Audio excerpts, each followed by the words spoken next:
Good morning, nation! Yeah, bringing out the Axl Rose this morning. Hey, what's going on, everybody? Good morning! Good morning, good morning, good morning. Welcome to another high energy. Oh, yeah, there's no energy here this morning, Jimmy. Oh, Uncle Keith got a big sleep last night. The no filter edition of Mornings in the Lab. Jimmy, is there ever a filter? I don't think there's ever a filter, actually. Good morning to another no filter edition of Mornings in the Lab with Keith and friends. Buckle up, because today we're jumping straight into some provocative territory from why 63% of young men are single. And Marty's not here today, Jimmy. I don't know. I know Johnny's here, though. I see him sitting there waiting to get in, and why society might be to blame, and to uncovering why traditional therapy just might be letting men down tragically and fatally. And we got Chad Rawlings. Jimmy, he's figuring out the tech. I think we're bringing him in this morning. We're going to ask Johnny what his bet is on the horse this morning. Breaking the growth ceiling with his AI-powered sales strategies that took him from $3 million to $100 million, guys. Plus, I invite you to stick around for our deep dive as real men. Yeah, me, Johnny, and some content. AJ, the gang, Chad. We're going to share some morning mental reset secrets to tackle Imposter Syndrome head on. Yes, and remember, guys, this is your daily accountability partner. Real talk, real motivation, real laughs. Like, subscribe, comment, and remember. Oh, baby, remember. You better remember. We are an R-rated experience, so we might drop some bombs that might offend the kids or might offend you. So if you don't like the kind of conversation we're going to have here, it's real, it's safe, it's honest, it's raw, it's authentic, then leave. Go somewhere else. Go find another show. Yeah, we don't want you here. But if you are into positive, inspiring conversation that prevents you from hitting the snooze button, that encourages you to get up and get after it, that encourages you to wipe words like hate out of your dictionary, that encourages you to wipe words like someday and one day and yet out of your dictionary, and encourages you to get after it right now, well, this is the show for you. Yeah, there's a true story that I just made for you guys that are coming up. So let's dive straight into it. Jimmy, let's bring in Johnny into the morning loop, and we're going to get into the act versus the attraction. Why this therapist coming up in a few moments says straight men can have gay sex, Johnny. Trust me. We're going to have that conversation coming up in a few moments. Apparently straight men can have gay sex and not being gay. So I'm just putting it out there. It's part of our conversation this morning on the lab. What's going on, Jon Andersen, joining me from the bright and sunny state of Nevada. How are you, pal? Can you hear me, brother? Oh, I can hear you loud and clear. How are you, buddy? You good? Because you're all chopped up. I don't know what the scoop is. It's the internet connection is really poor this morning. It was great when I checked it last night. So you look good on my end. You look good on my end. You're solid on both streams. So I'm not sure if, but you're good on both ends. Good morning, Lil Gibbs. I see you there in the comments. Good morning, mornings. This is Keith and John here in Mornings Live with Keith and Friends. Good morning, Holroyd. We got the OG and we got Lady Drew joining us as well. Lady Drew joining us from the Carolinas. How are you, Drew? What's going on today? And what's going on with you, Adam Holroyd, joining us? Adam, how's your hat, brother? We'd love to see a picture of your hat. Adam, you got a hat before I got a hat, actually. So there's something funny about that happening this morning. What's going on? Lil Gibbs, hey, if you're new to the channel, I encourage you to subscribe to it. Check it out. We go after live every single day here at 8 o'clock Eastern time, right here on LinkedIn, YouTube, and X, and the old Substacker as well. And while we're getting into it, what's going on, Roofy? Going horizontal this morning. Roofy's laying down on his back, going to go horizontal. Well, Johnny figures out if he can see Uncle Keith or not. Johnny, I can see you fine, brother. I can see you just fine. Can you hear me? Or now it's settled in. I can hear. Okay, good. It finally caught up. Holy shit! Oh, there you go. I think it just needed to get it. He was like, dude, you were frozen, and it was like, go. I was like, fuck. He can hear me, but I'm never gonna be able to hear him talk. Sometimes it's like it's almost like it has to catch up or something. Yes, exactly. Hey, real quick, fellas, before we get into it, if you believe in what we're building here in the lab, I invite you to subscribe to the Mornings in the Lab membership. And the next step here starts at $2.99 a month, not to line our pockets, but to help build something bigger than us. Every dollar goes back into the lab, more shows, more reach, more impact. And for the folks who joined, we're working on massive extra value stuff that helps you live a better life, not just watching from the sidelines. You're going to get early access, behind the scenes stuff. We're building this for the people who show up daily. If that's you, hit the join button. Let's do this baby together. So again, guys, I invite you to join the community. We are actively getting after it and really excited to get after with you guys. So, Johnny, how was the trip, man? Dude, I'm so fucking happy that I'm here, because I was like, God damn it. I was like literally like 5 seconds from fucking closing this thing then down and running out to the front desk saying, did I do something wrong this Are morning? you Because serious? last night when I was this close, I was reaching to close my laptop, and all of a sudden, boom! Yeah, I could hear your voice. It was it's like it was meant to be, brother. Meant to be. Oh, I love it. I love it. Chad Rawlings joining us here in a few moments here, guys. Good morning, good time. I see you there in the comments. Johnny, I love when Nation shows up to get the show started. We got the good times, the Holroyds. We got Roofy there. We got Lady Drew coming up here. We got Chad Rawlings in the lab, hanging out for us in a couple minutes. We're gonna bring him in here after our accountability check-in. Johnny, I made something last night. I purposely didn't share it with you, so I can share it this morning. You're gonna get a little giggle out of it. I know you're gonna get a giggle out of it. What you got, babe? What do you got? It's a funny little video I made last night, and I made it with my AI tools, brother. I'm going to drop it here in a few moments. We're going to start introducing some really fun stuff into the show here. That's going to come up here later today. Yeah, and I know you're going to love that. Chad Rawlings, Johnny, scaled 2 companies from 10 million to 100 million in revenue in just 3 years. He's joining us in a few. Christ. Yeah, I know, right? He's joining us here in a few moments. But hey, here's a question for you, and I'm going to ask AJ the same question here later on in the show. But can a man have sex with another man and still be straight? Jon Andersen. You know what I've heard? I've heard if your nuts don't touch, it's not gay.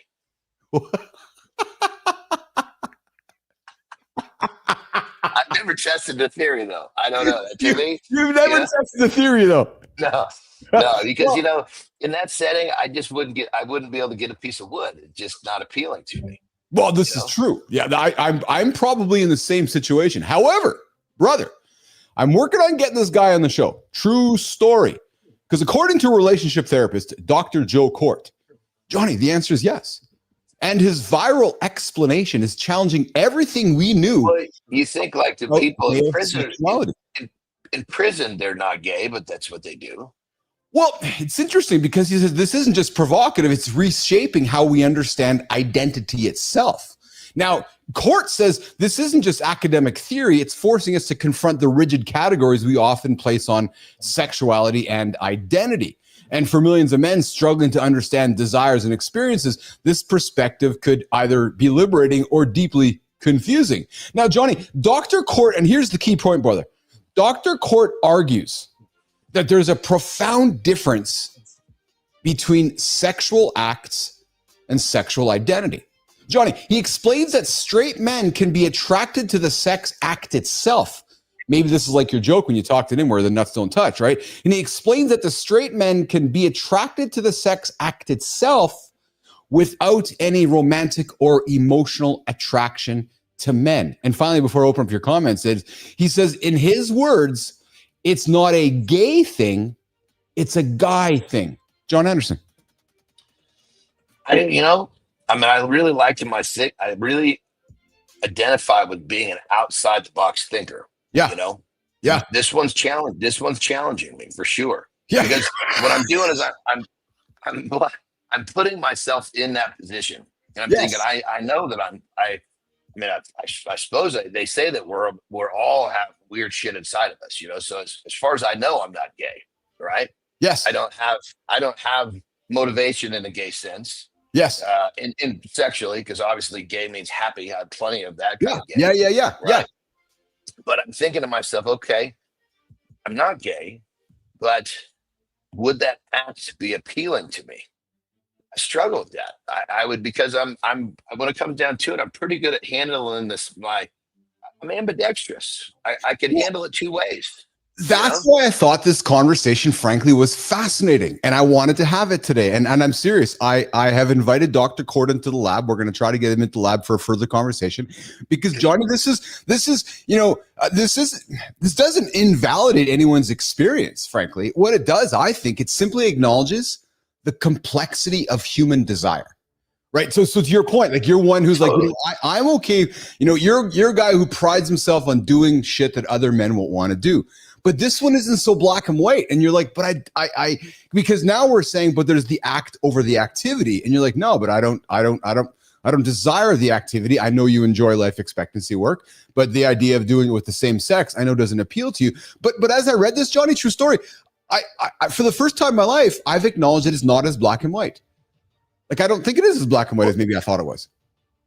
Well, I mean, I think the one thing that, can you hear me? Because you got a little choppy. Am I good Oh yeah, yeah. still? No, you're great. And I agree with Lady Drew. Hold on, Joe. I agree with Lady Drew because Lady Drew comes in and says there's nothing wrong with being bisexual, heterosexual, not or homosexual. I agree. We don't care what sexuality you bring to the lab. Frankly, I do not have any care as long as you're a kind human. I just find this quite fascinating because I haven't found a psychologist or a therapist. Oh, Jimmy, did we lose Johnny? I haven't found a therapist that. Looks like we lost Johnny, Jimmy. Okay, good. I have not found a therapist in my circles that has thrown this controversial takeout. I'm back, baby. Right? So, Lady Drew, that's why. Yeah, that's why I'm appreciative of your comment. But Johnny, I was saying there that I haven't found a therapist that has thrown this on the table before to have this conversation. What? Can you hear me? Am I back? Am I good? 100%. Yeah. Yeah. Okay. So here's the thing. I mean, I guess, as I say, I can't see myself, doing the act, but I have zero judgment or zero negative thoughts against someone if they do that. I mean, Yes. I accept people for who they are, Yes. no matter what they're in. And just because that's something you like to do doesn't mean that I'm going to frown upon you for doing it. Absolutely. I just don't know for me personally. If I suppose you find yourself in different situations, you find out a lot about yourself. I suppose I've never been in the situation where I've had to test that theory.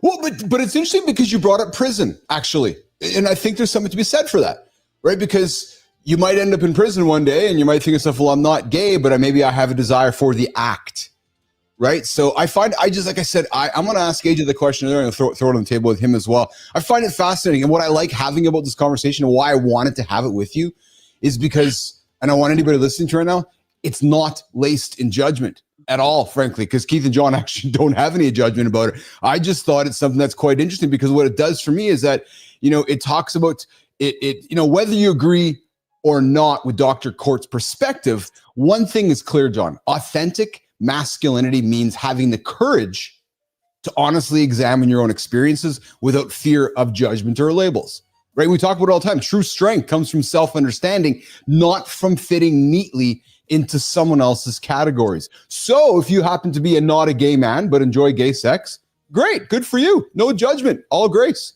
Like, true story with that one. Like, I really don't, but I find this fascinating because I don't think anybody's having the conversation. And that's why we pride ourselves having conversations like this on Mornings in the Lab with Keith and Friends. I want to hear from you guys. I want to hear what your thoughts are, whether there's a clear delineation, I've used that word twice now, last 2 days, Jimmy, where there's a big difference in the act versus the attraction. Why a therapist says straight men can have gay sex here on Mornings in the Lab with Keith and Friends. Well, I think like this, with this whole conversation, as long as we're not testing this theory on my butthole, I'm good. Well, this or mine, for the record, or mine. And again, I don't listen. I have no judgment for those that are out discovering themselves. Not at all. What we hope you discover is Mornings in the Lab with Keith. That's just me. That's just my opinion. That's all. Yes. And Lady Drew's coming back with many individuals try both to truly discover what and who they are. And Drew, I am with you there. Lady Drew, I'm absolutely with you there. And that's what we call life. Right? We get up, we explore, we experiment, and we're after. Well, brother, there was a time when I was young when I thought that I might be gay, right? It was really weird. Yeah. Because hear how this unfolded. So I had this like trigger moment where I saw Arnold Schwarzenegger. I just was like enamored with big, strong dudes. Yeah. And it was like so enamored to the point where I started really questioning, like, what this is almost too much, Like, I couldn't stop staring at him, right? And this is back at a time where you didn't really find, big chicks. Yes. But then when I saw a muscular chick, it went times 25, and I was like, okay, you're good. You understand who you are. Yeah. So it's funny, man, because we've grown up in the same era. I got to be honest with you, man, and say I can't be too far from you, because I even when I first met you and I joked with you about, hey, 1980 called and they want their body back, because I grew up desiring a physique like yours. And I grew up like AJ, desiring Arnold Schwarzenegger, the Lee Libratas, the Rich Gasparis, like the big bodybuilder guys, right? The Phil Heaths of the world, right? And you're like, oh yeah, those guys are awesome. Like, those guys are attractive and masculine and manly and stuff, right? So I'm there with you. And good time, you're right. It's the switch hitter thing, right? It's absolute switcher thing. We got Johnny doing a little bit of dialogue on the horizontal there.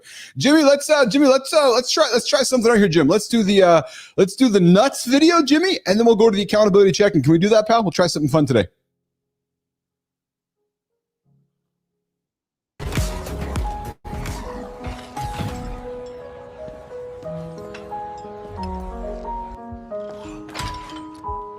Have you checked your nuts lately?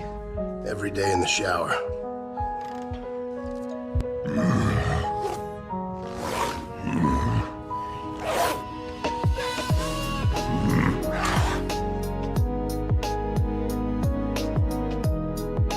Man, have you checked your nuts lately? Well, if you haven't, you probably should. Testicular cancer is a thing, guys. We just got to get down and touch ourselves in the shower. That's a true story right there. Check your nuts, guys. Do it daily. Have it, stack it. Get into the shower. Rub the marbles. If you find a little extra bump, go see your doctor. Simple as that. Having some fun with the guys.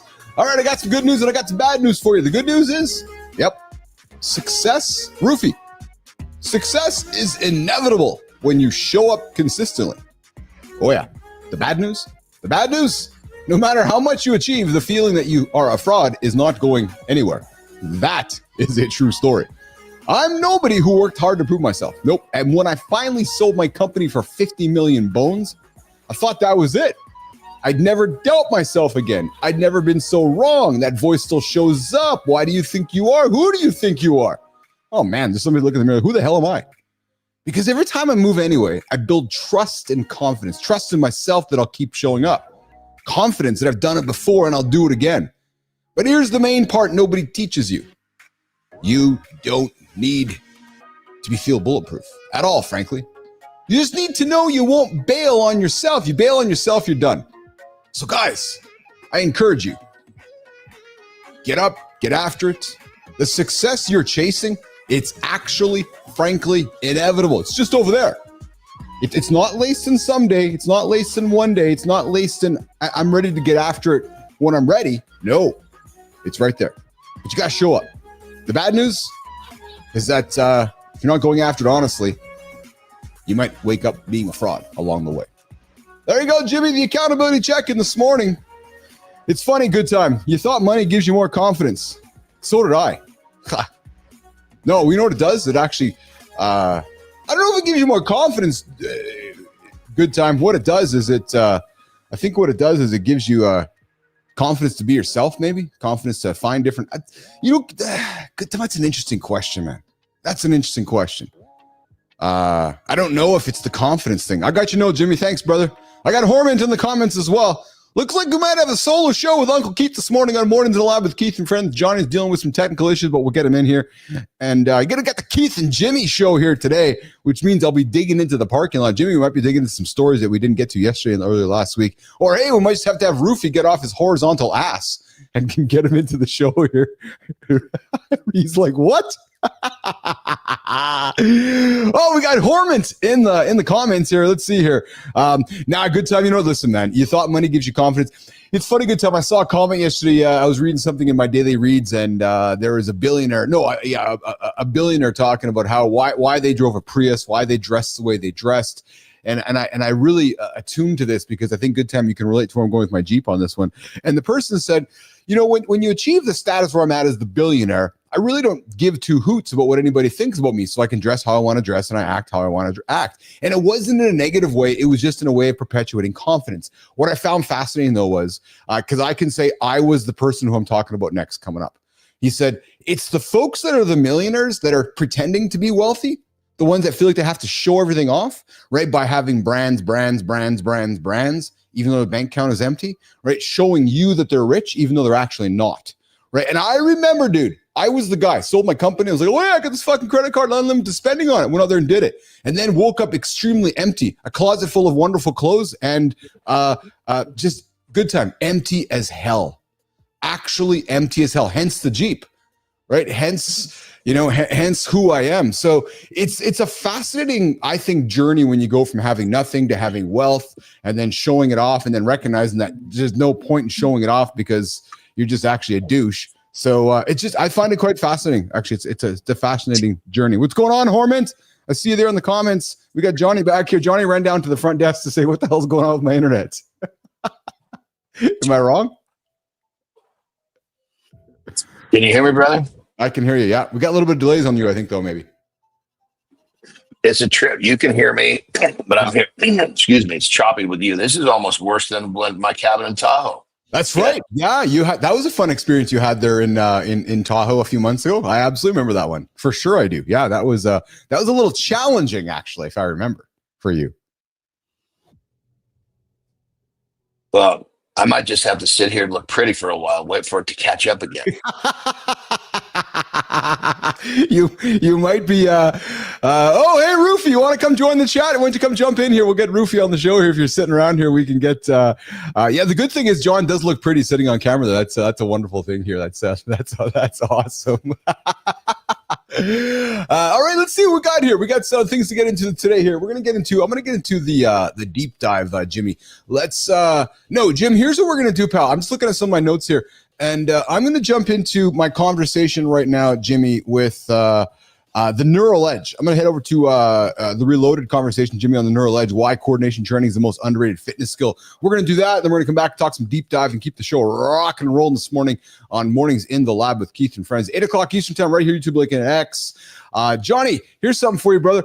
And you know this, but I'm throwing this out to Nation here. Have you noticed that despite getting stronger or building endurance, certain movements still feel awkward or uncoordinated? Well, today we're going to explore what might be the most neglected aspect of fitness for men over 30. You know what that is, Jimmy? It's coordination training. Johnny, can you hear me, brother? Jimmy, here's what we're going to do. Brother, if you were pitching a question at me, I missed the whole thing. Yeah, Jim, we're going to pull Johnny off here right now because we're not having a good experience with Johnny here right now. So we'll pull Johnny off and we'll just get after here at the show here. So, but guys, what happens? So here's been my experience hitting the gym. Jim, you too, probably, right? You focus on strength, you focus on cardio, you focus on flexibility, but then the coordination side of things, the ability of your nervous system to precisely control your muscles, largely forgotten in modern fitness. It's true. Yeah, we're out to get big, strong chests, big, strong abs, making sure we're flexible, but we often ignore coordination. Yeah, research shows that, Jimmy, coordination might be the key to preventing injuries, maintaining independence as we age, and unlocking performance in everything from sports to everyday movements. Yes. So why does this matter? Well, good time. Ears up, brother. Adam, good time. Ears up, guys. This conversation matters because coordination isn't just about sports and performance. It's about maintaining quality of life as you age. Ruthie and I were talking about it yesterday on the show. I'm sorry, in our meetings, as we age, it's quality of life, right? And good time. Back to our conversation about making money. I got to tell you, man, I would not trade quality of life for massive amounts of money than ever. And it's funny because I was hanging out with my dogs this morning and last night. I love my dogs.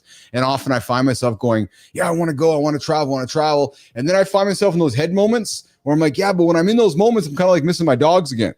Right. So to me, quality, all the money in the world can buy you fun things. If you can't take your dogs in, you can't have great quality of life. But this conversation talking about coordination right now, the conversation matters because coordination isn't just about sports performance. It's actually about quality of life. And Jimmy, research shows that coordination skills decline faster than strength or endurance without specific training, beginning as early as our 30s. So we have been talking, gentlemen, about checking our nuts. Well, as we age, we got to keep checking everything. And one of the things we want to check is our coordination, because this decline contributes to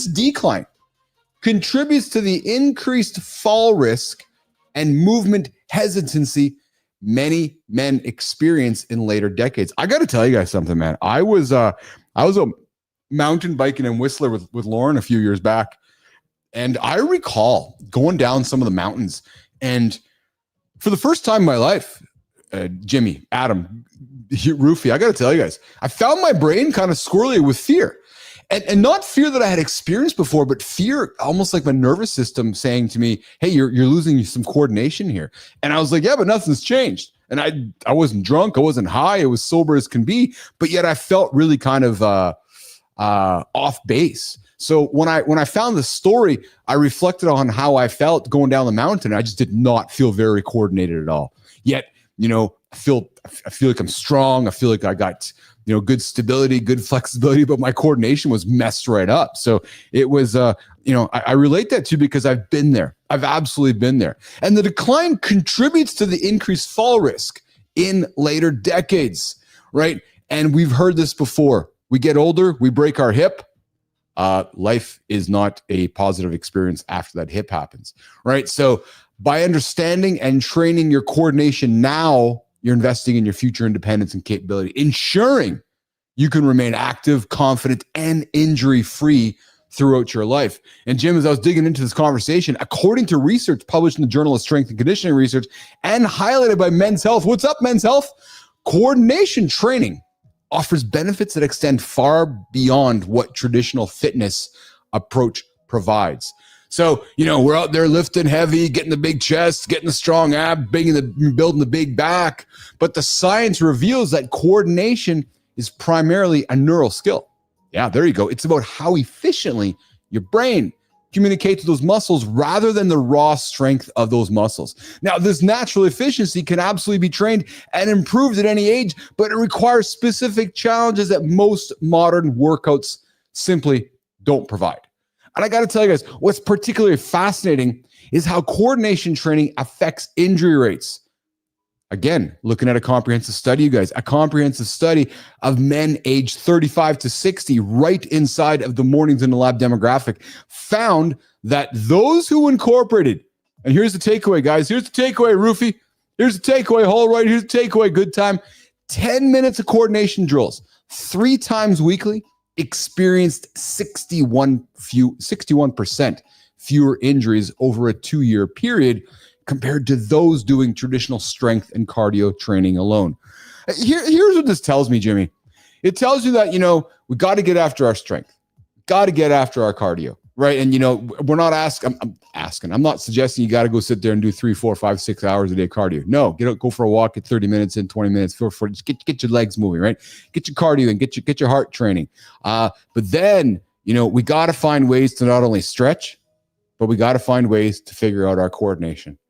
Right, we have to, because this research also identified that coordination skills transfer between activities more effectively than strength or endurance. And guys, think about it, right? And good time I see you there, right? Wow, I agree with you, man. I was quite struck by that as well. 61% fewer injuries. And if you think about it, guys, the research identifies that these skills transfer. So yes, strength transfers, picking up our kids, as a grandfather, grandmother, picking up the kids over our head. But if we can't move side to side, or if we're uncoordinated going through life, I'm going to suggest we're going to have some troubles as we age with the quality of life that we have. So these means improvements in coordination from specific drills translate to better performance. And Jimmy, as I was reading this, man, perhaps most surprising is the cognitive benefits. So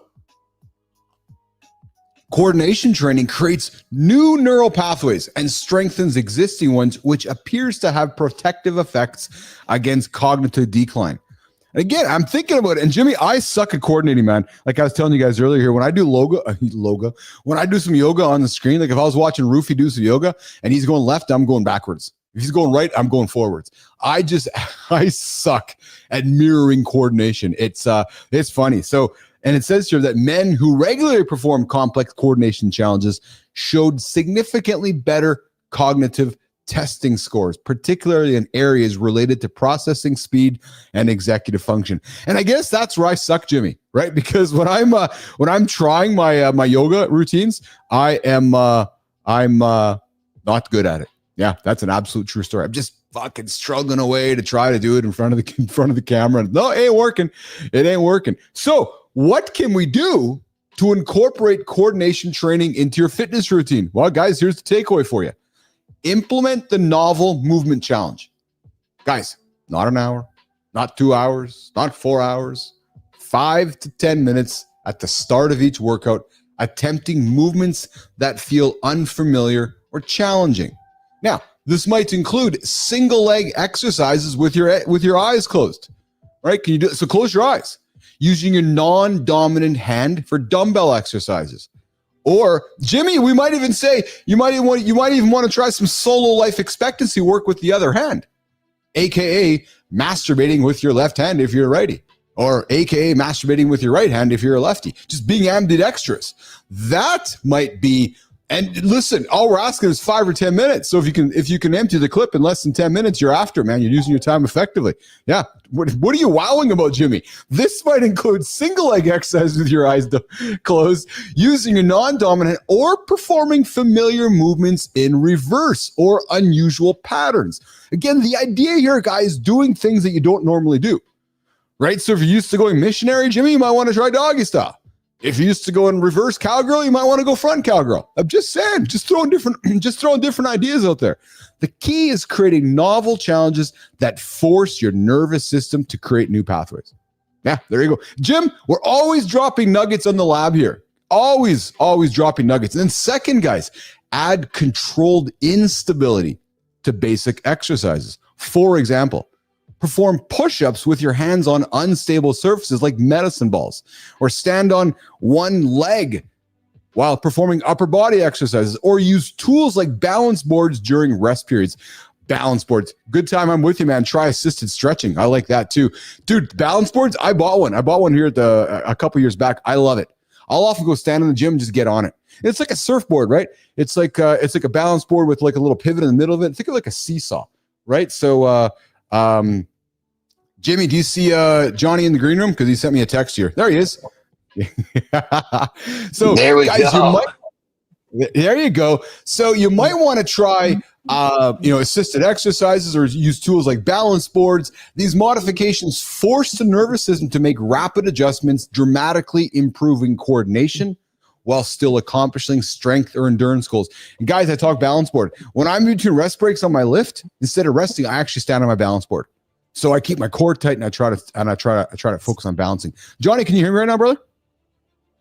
Yeah, I'm getting it's a little choppy. We're talking about balance boards. And actually, I'm talking about the power of coordination training. So we've talked about the benefits. I found some research, Johnny, that talks that we as humans spend a lot of time on strength, on endurance, on cardio. But what we're lacking as we're aging, Johnny, is on coordination training, right? And helping our bodies coordinate as we get older. And one of the stats that myself and Good Time were quite struck by, Jimmy, Johnny, is that where's my stat here? 61%. Where the hell is it? What's up, B Drive? I see you there in the comments. Just trying to find my earlier notes here. Where the hell was that there? As you look for that, one of the things I think that would help with this is if adults would still play athletic games.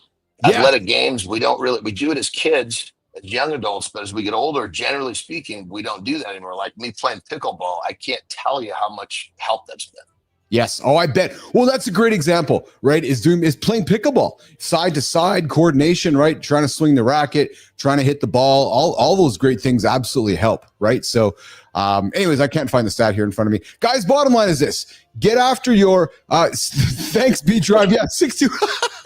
B Drive, you come and signed in just so you can fill my stat for me. Yeah, if you do 10 minutes.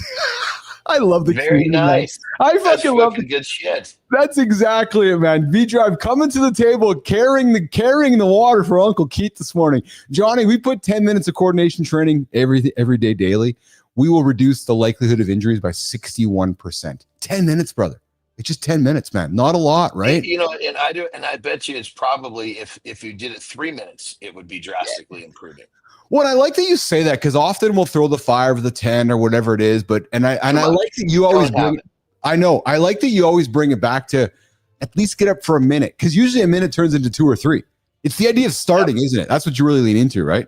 It's that really, really low threshold, non-negotiable. Yes, and Good Time, you ask a great question, and I got to be honest, I don't have the answer, but I'm going to ask it rhetorically. Why did we stop playing sports? Yeah, why did we stop playing sports with the kids?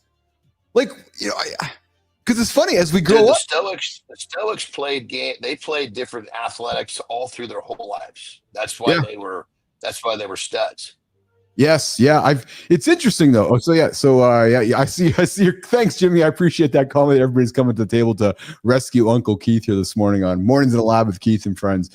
All right, Johnny. Let's get into something here that I wanted to. So this is a big one. I have a sip of coffee here. We've talked about this on the show before, but I'm going to keep the conversation going here today. And one of the reasons is I'm going to reveal some business reasons why the kimono here. So, guys, one of the things I've been doing here is researching topics to fill the gaps between our competition. Yeah, true story.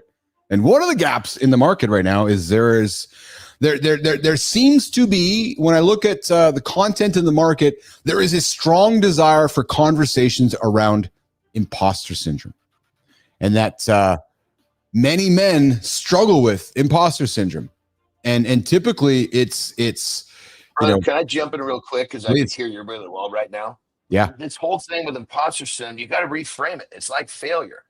It's a good thing. If you have imposter syndrome, it means you're outside your comfort zone. You're doing something new. If you're doing something new, you're getting better. Yes. And so this whole thing, imposter, if you don't have it, is when you should be fucking worried. I like that you frame it that way. I really do. And I'm glad that you did, because that's where I want to take it as we go through the conversation here, John, because there's, again, as I was researching and guys, and it's funny because the titles that we pick for these shows are not random. You guys might think they are, but they're not. Highly researched, highly intentional. And imposter syndrome is a massive topic that men and humans are wanting to talk about, because it's like, research. Is it really? I didn't know it was that popular. It is, yeah. And it's largely really.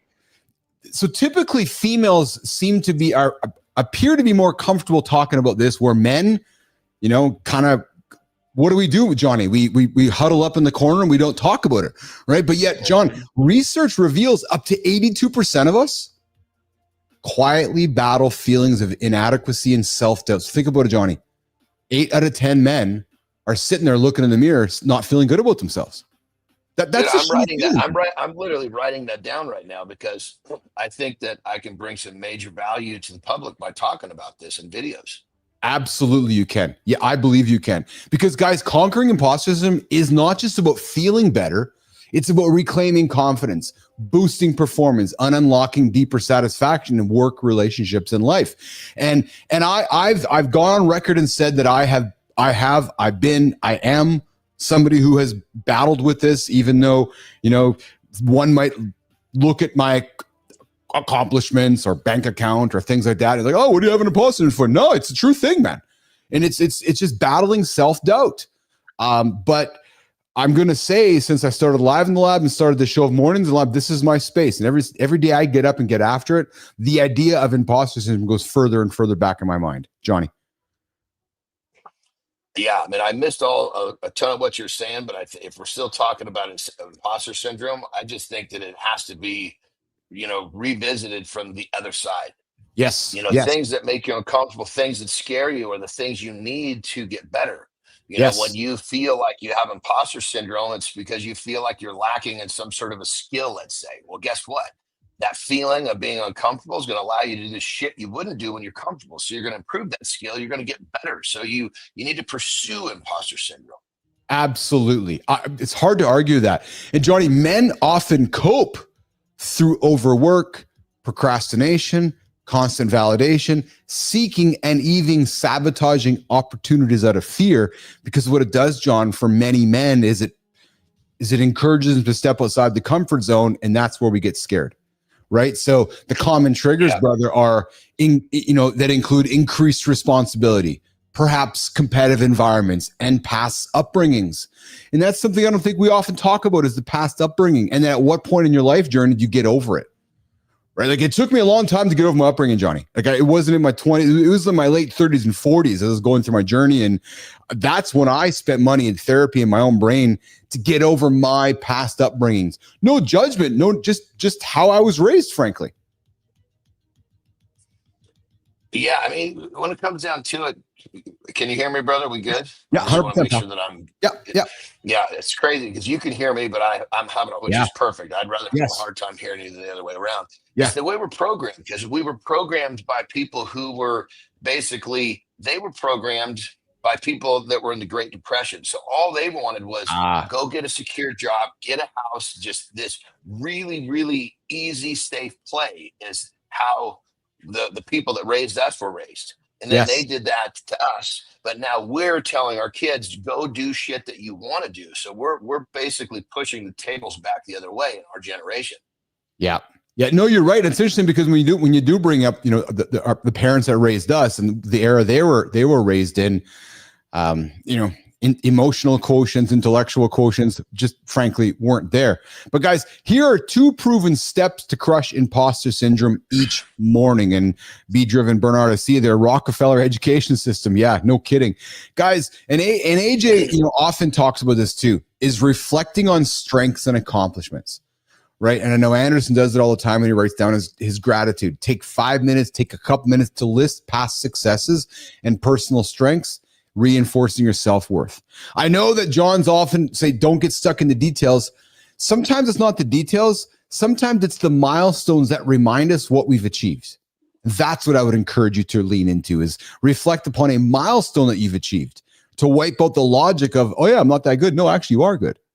Right. So it's being able to talk positive self-talk to yourself. Mindfulness and positive self-talk. Spend a few minutes in mindful reflection, replacing those negative thoughts with I'm capable and I belong here and I'm enough, instead of, fuck, I'm stressed out, I'm hating this is crappy. Right. And then we got Lady Drew coming in with imposter syndrome. It's not about being an imposter. It's about fear. I agree with you there, Lady Drew. One should use the true facts they have, analyze things with logic. I'm glad you brought up the word logic, Drew, because that is often when we are going through the feelings of imposter syndrome, and I've been that guy, all logic is wiped off the table because the brain's not computing it. That's where I have to have those aha moments. Go, fuck, where's my right logic? It'll help me get there. Right. So that's exactly it. So guys, ask yourself this: what would you accomplish today if imposter syndrome wasn't holding you back? Love to hear from you. Remember, vulnerability is strength. You heard our guest on the show yesterday. Not weakness. Embrace morning resets, shed the mask of doubt, and step confidently into your power. Guys, look at logic, because I know you've got this. All right, there we go. Coming up to the 45-minute mark of the show here. Johnny's got to go rock and roll here in 15 minutes. Johnny, you want to do the lifestyle tip there, brother? I'm having a really tough time hearing you right now, my brother. As choppy as can be. So why don't you do the lifestyle? Can you hear me right now? You want to do lifestyle tip? You do lifestyle tip for us right now, and then we'll get back, keep the conversation going. If you can hear me well enough to do the lifestyle tip, let's fucking rock. Let's do it. All right. All right, Jimmy, bring me off. We'll do lifestyle tip. Let's do it. Let's do this. Let's do this here. There you go, Jimmy. Let's do it. All right, we're going to take this one and we're going to keep running with this imposter syndrome thing.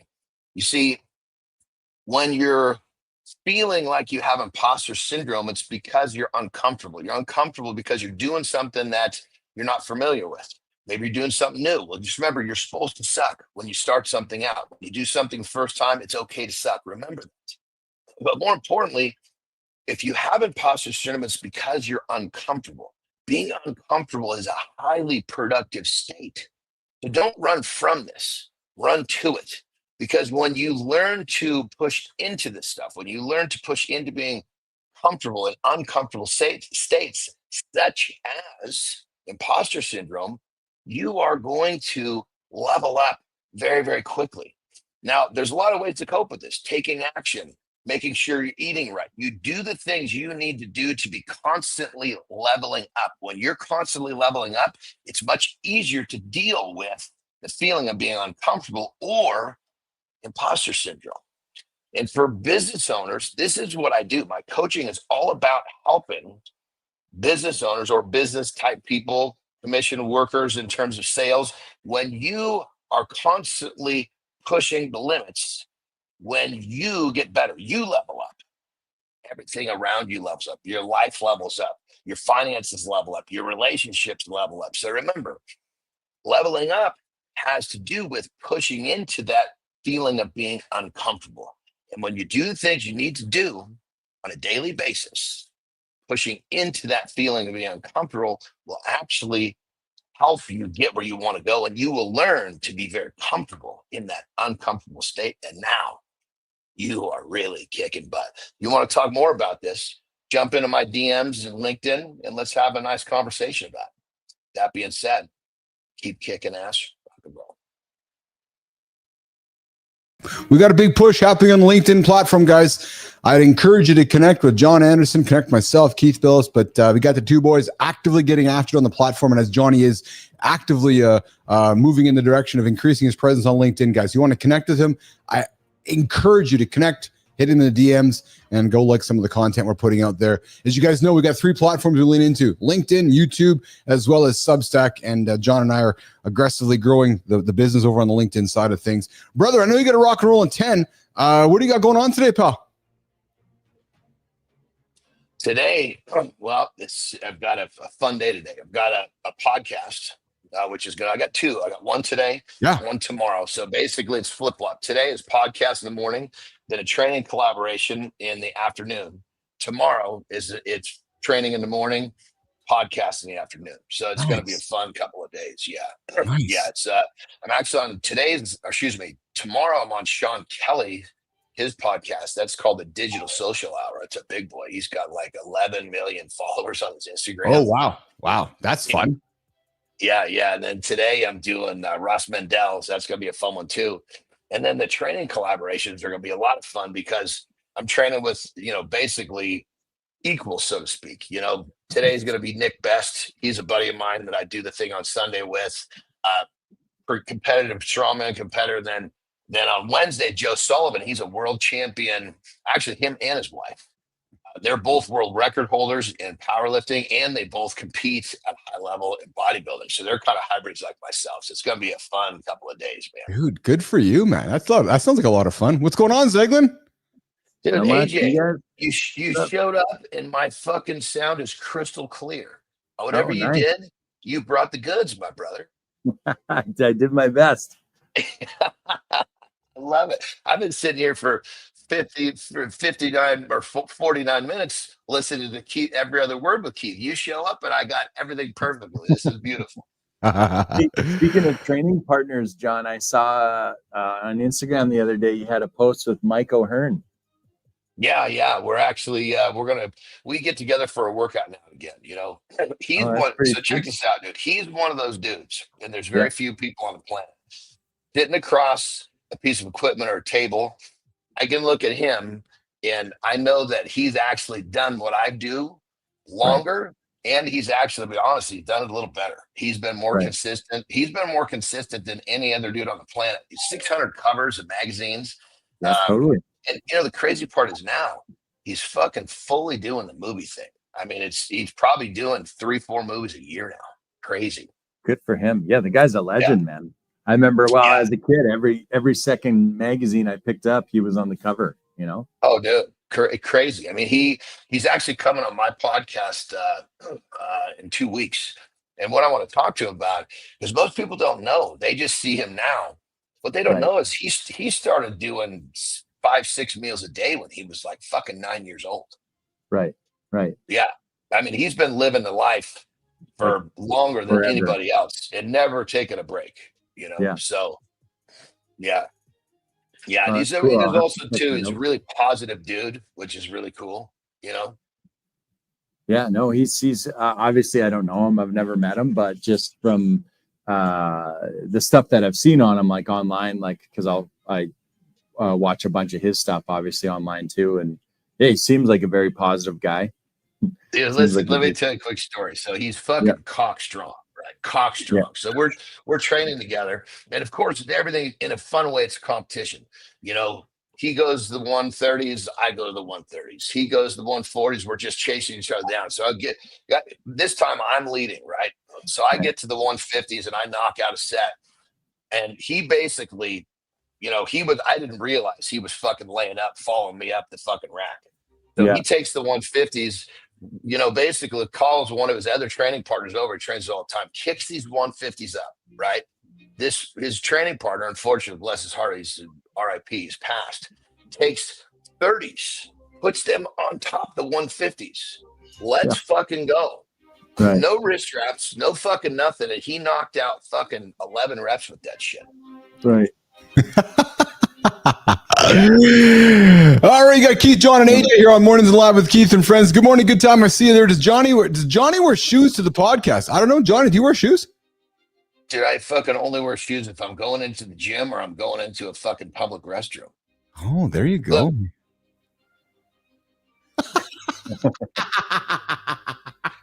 We actually saw the bottom of his feet on the show. I love it. Yeah. Oh, dude. Hey, No, I Jay, mean, shoes is like one of those things that you're kind of forced to wear when you have to. I love it. go, man. AJ, good time throwing you a hello this morning here. AJ, we kicked the show off with a topic that I was waiting to throw at you this morning as well, which is the big question, the big hook.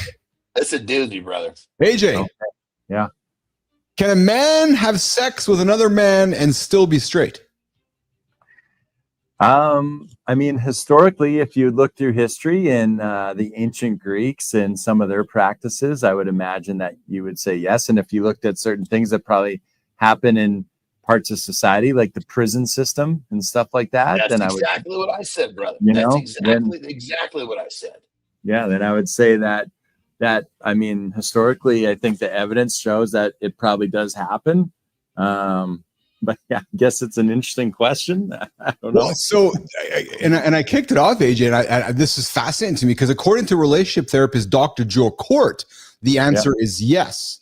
Mm-hmm. And his viral explanation is challenging everything we thought we knew about male sexuality. Because AJ, what he says is that Dr. Kort argues, and AJ, I'm inviting him to the show. If I get him on a show, I want you to have on when we have this conversation with him. But he argues that there's a profound difference between sexual acts and sexual identity. He explains that straight men can be attracted to the sex act itself without any romantic or emotional attraction to men. Yeah, that's interesting. I've never really thought of it from that angle. Like I would think about it from the other angle. Like the flip side of that is that you would have very close. Are you dropping these puns intendedly on angles and flip side? And no.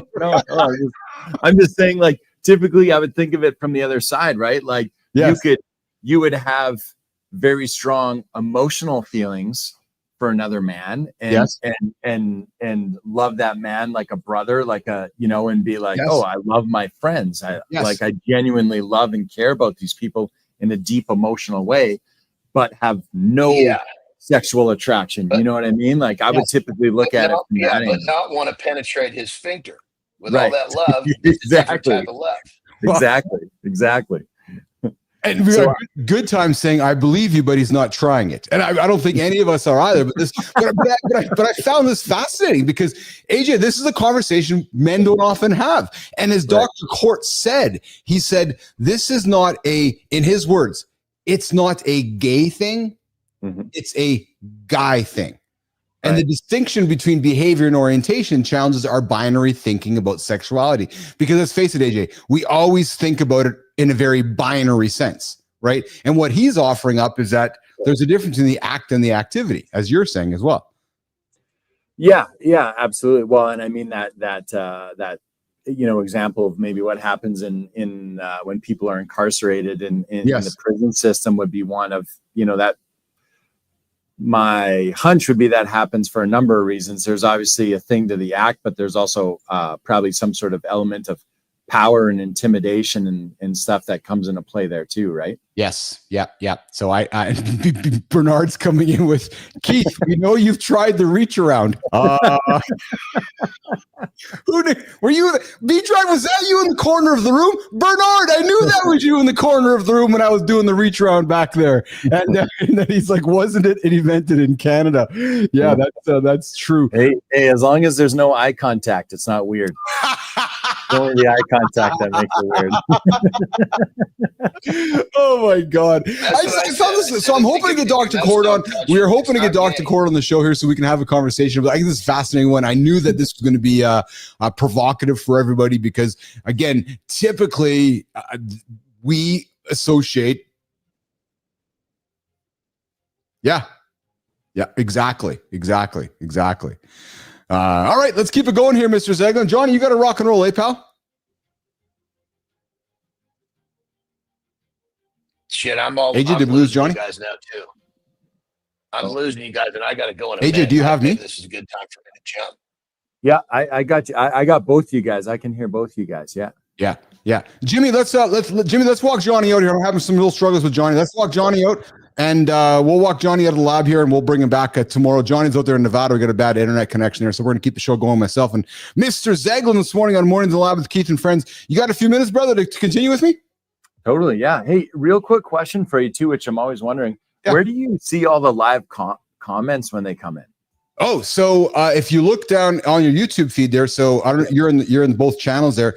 Look on the right hand side there, you'll see the comments tab. Click the comments tab. It should open up there on the window for you there. Oh yeah, so I do, but it's weird. Like I'll see some of them that you read off, but I don't see I don't see all. Like I only seem to get select ones. Yes, like because I'm reading on both streams here. I'm reading comments on the horizontal stream and I'm reading comments on the vertical stream. So we got people. We got Lady Drew over on the horizontal. We got Roofy over on the horizontal. We got Good Time looking at you on the vertical. You got B Drive down there as well. You can see those comments, eh? Gotcha. Yes. No. Yeah. Now I switched to the vertical stream and went to yeah. I thought I was getting the same comment section no matter what stream I was on, but I understand now. Awesome. All right, let's do it. Let's keep it rock and roll with Keith and AJ here on Mornings in the Lab with Keith and Friends. Gentlemen, AJ, did you know that men die by suicide 4 times more often than women? Yeah. Yet over 70% of therapy clients are female. Therapy, as we know it today, was designed predominantly by women for women. It focuses on verbalizing emotions, vulnerability, and introspection. For most men, this simply doesn't work. Hence our show. Today, exploring how traditional therapy is fundamentally mismatched with the male psyche and why forcing men into therapy model designed for women isn't just ineffective, it's deadly. AJ, when I saw this, dude, I was blown away for it.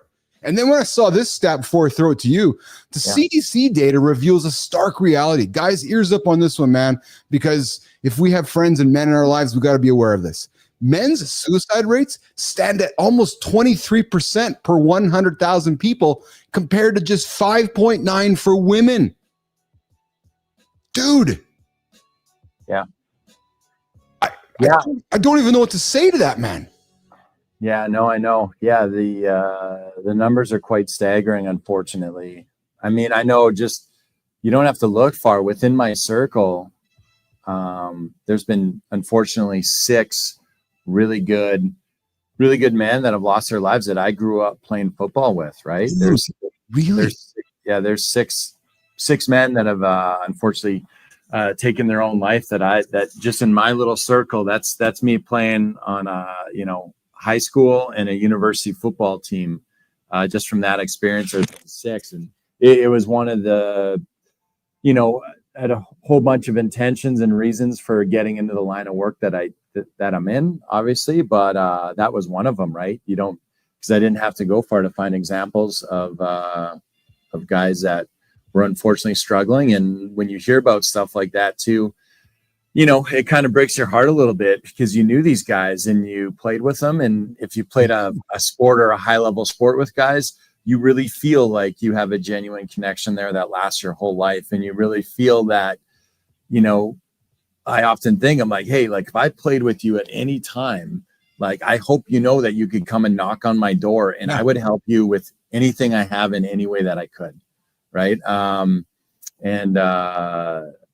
So, one of the, I guess, motivating factors for me to get into this line of work was also just because I'd been surrounded. I'd seen, unfortunately people around me, go down that path and so hopefully I could even just help one person out there, man. If I could do that, then I feel it's great. It's worth it. When I found this research and I found this article, it's why I really wanted to have the conversation with you, because you don't come from a space, you come from the gym. And I'm going to go there with this because when I read this, I was taken aback that there is a mismatch in therapy. The traditional therapy emphasizes emotional vulnerability, verbal processing, typically aligning AJ more closely with feminine social conditioning and psychological wiring. But the scientific evidence, and I think this is why you leaned into this, is that research in the Journal of Clinical Psychology shows that men respond better to action-orientated therapies like adventure therapy, gym work or gym counseling. And I kind of put that in air quotes because, it says your martial arts counseling or work-based therapeutic programs, increasing engagement by over 200%. And then I thought about you and I read them thinking, well, of course, because I did a lot of therapy with you in the gym, quote unquote. And it's that space of comfortability, vulnerability. And it's funny because the gym is like, going to the gym is like vulnerability in disguise. Right. But we don't stay it. Right. But we don't stay it. Right. So I was really taken aback by this, that the therapy world has been created for females and that men are struggling because it's not out there for them.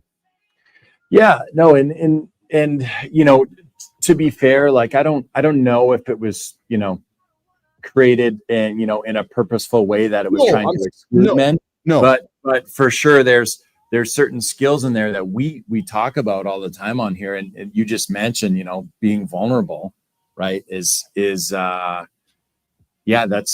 not something that, or that's something that traditionally men have struggled to do with over the years, right?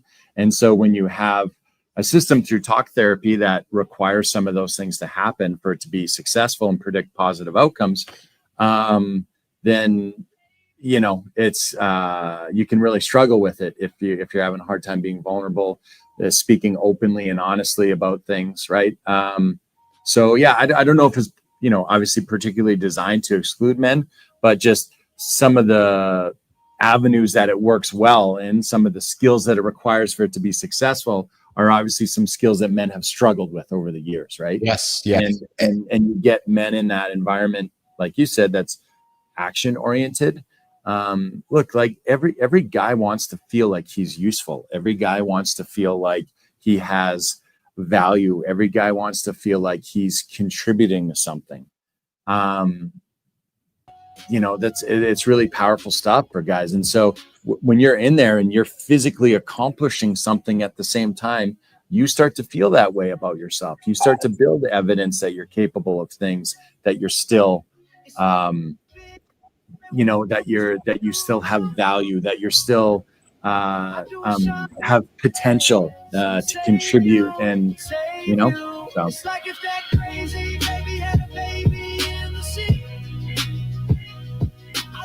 Sorry, I'm just having a little bit of issues here with myself here. No, that's okay. We're good. You're the good thing you're here. Yeah, exactly. Yeah. I know that the therapy wasn't purposely designed for, but again, why I wanted to have the conversation with you, because I know where your expertise comes from. It comes from a place where you can invite men into a space like the gym or into a athletic type fitness environment, and then get into conversations where you can help guys. And I think that to me is the main point of that. Yeah. Go ahead. And too, like, we have an opportunity as men to help other men. And I just saw a comment there from Good Time. I love that I can finally figured out how to see all the comment. He said it's hard to talk when people don't listen. Yes. And that's been a real experience sometimes, right? And sometimes it's, I can share from my own life. There was a time when I was struggling and not feeling so great. And I remember talking to my wife about it, Melissa, about it. And this is in no way a knock on her at all, but I remember, her first reaction to me sharing something, she was like, well, I don't know what to say. Like, I don't know how to react. She's like, I've never heard you share something like that before. I've never seen you down before. She's like, I don't know how to respond because I'm always the one going to you for stuff. And now that you've come to me for something, she's like, it seems like I don't even know what to say. Right. So in that moment, it's not that she didn't want to listen, but it was just, I think it kind of caught her off guard a little bit, because I'd always presented to her our whole relationship as just being very calm and very thoughtful, and that I was always able to just handle everything going around me, right?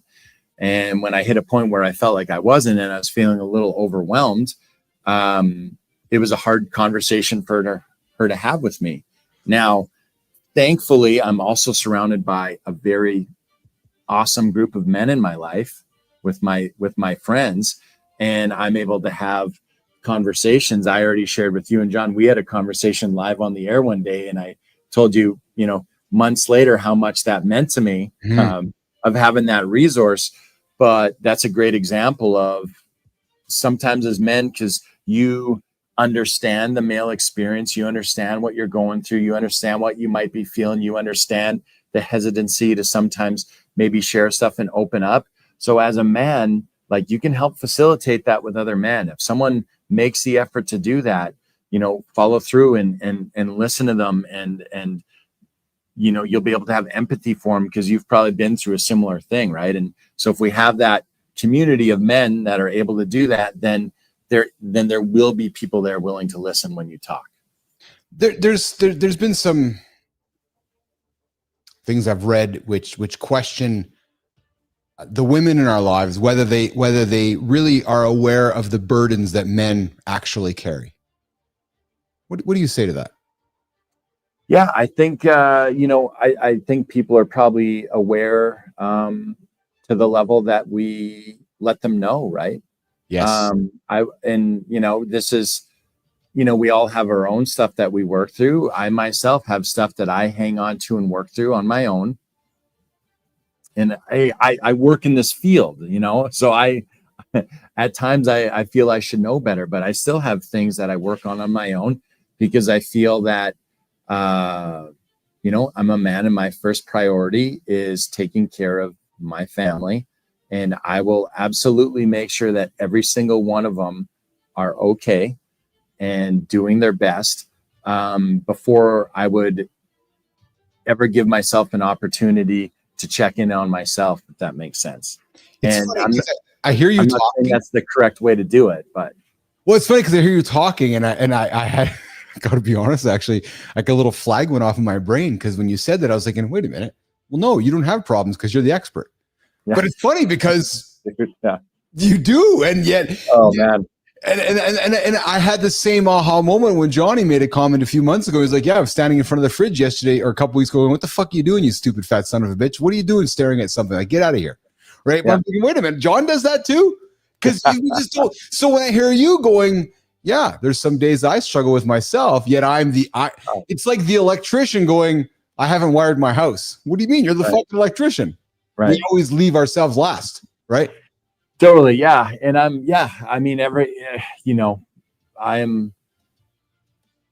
here's the thing. And here's the, if we approach it in the right way and we accept the responsibility of it, here's the beautiful thing of it, is that the only thing I really am the expert on is I'm the expert on my own life. That's it. Yes. That's it. I can work with people. I will try to help them in any capacity that I can. I will never be an expert on Keith or Keith's life. Yes. You're the expert, and you get that opportunity because it's your life. It's your life to live. And what a beautiful gift to be able to have complete autonomy and accept that responsibility, for you to reach your potential and do those great things, right? Like, what an awesome experience if we view it through that lens, right? If we reframe it in that way. I'll only ever be the expert on my life, and everyone will only ever be the experts on their own lives, right? And I'll work with people sometimes, and we'll have a very beneficial outcome, of a very positive outcome. I could use our relationship for an example, where sometimes we'll talk and we'll come on here, and you'll even introduce me, and you'll be like, "Hey guys, I got to introduce this guy. This guy changed my life." Yes. Right. Yes. I love the compliment because I love you and I think so highly of you. I'm like, wow, you don't know how. But yeah, you don't know how you did it. Yeah. But really what I actually feel deep inside is I'm like, I didn't. Like, Keith changed his life. He's the one that did it. I could have been the same dude in the gym telling you about workout stuff and helping you work out and talking to you about everything. But ultimately, at the end of the day, it was you that decided that you wanted to change your life, and you do it. I could have said all that stuff and you could have just stopped coming, or you could have just chose not to listen or not to act on it. It happened because you decided to change your life, and you made the decision to change your life, and you made the decision to follow through on it. I was just a tool in your toolbox that could help you get along the way, right? That you could reach and be like, hey, well, when I go to the gym, I can use AJ to help me and learn about my workouts and structure my workouts and have good conversations with, right? But, I didn't change your life, man. You did it, and anyone else that I've worked with in any capacity that's had a positive outcome in their life, I didn't do that for them. Like, they did it themselves. They're the expert on their lives. They did it. They did everything that was great. I was just there cheering them on or helping them out. Right. Yeah, no, it's a fascinating conversation here. You're hanging out with Keith and AJ on Mornings and Live with Keith and Friends, getting it after on the Tuesday loop. I suspect Mr. Zaglin's got to get after here this morning. It's Tuesday. You got legs day today, brother, or what? Oh, I do, man. Yep. Yeah, I went crush here today too, and I fucking feel great. Great sleep last night. I've been really focusing hard on my non-negotiable sleep. I've been getting it. Got up this morning. Eyes woke up before the alarm 2 days in a row now. I'm like, yeah, baby. And it's feeling great. And B Drive comes back because I talked about the burden thing. B Drive says it's a two-sided coin. We have no idea what they're carrying either. And you're absolutely correct, Bernard. There's no argument there, brother. And then obviously a good time, and who I know has a bunch of respect and love for you as well, Mr. Zaglin. So hey, good hockey last night. Quick one, eh? Woo, man, Florida crushing the Oilers, brother. Man, yeah, they were they were all over them last night. So, we'll see what happens going forward. I got some good relationships with the guys on both sides of that. I know you do. On both sides of that rivalry. So I really enjoy seeing either team have some success, obviously. But yeah, Florida, they were on it last night, man. They looked like a team that's ready to win, right? But Edmonton's been resilient too, man. They've bounced back anytime they've been in a tough situation. So I have no doubt this thing's going probably 7 games, right? So I will tell you that and I got a couple years on you, brother. I got a couple years older than you. I will tell you, as a man who grew up in the Smythe division here in Winnipeg, and I was with my dad and my father-in-law last night after Brookie's birthday, none of us are cheering for Edmonton, because all I can see is the game yesterday when Gretzky and Curry and the guys are killing my old school Winnipeg Jets. So, and I feel like it was just yesterday. So there's like 2 teams I cannot cheer for in this country.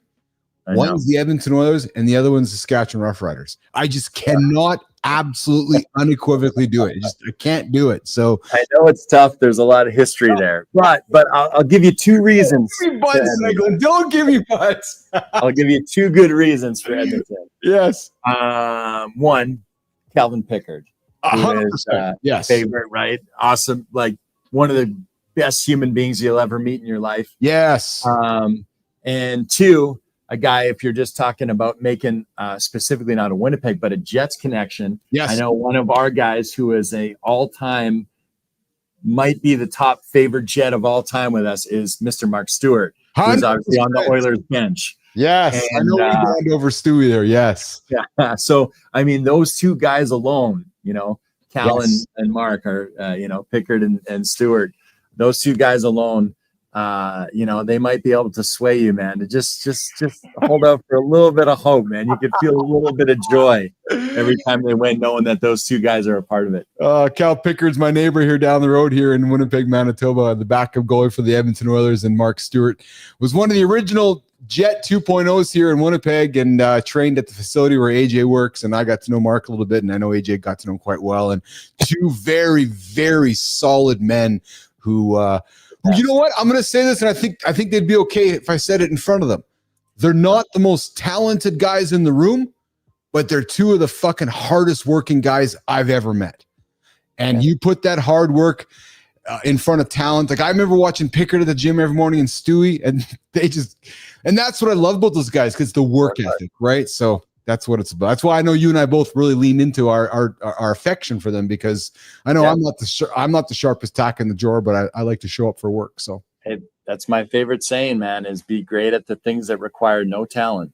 Yes, like being on time. Yeah, totally.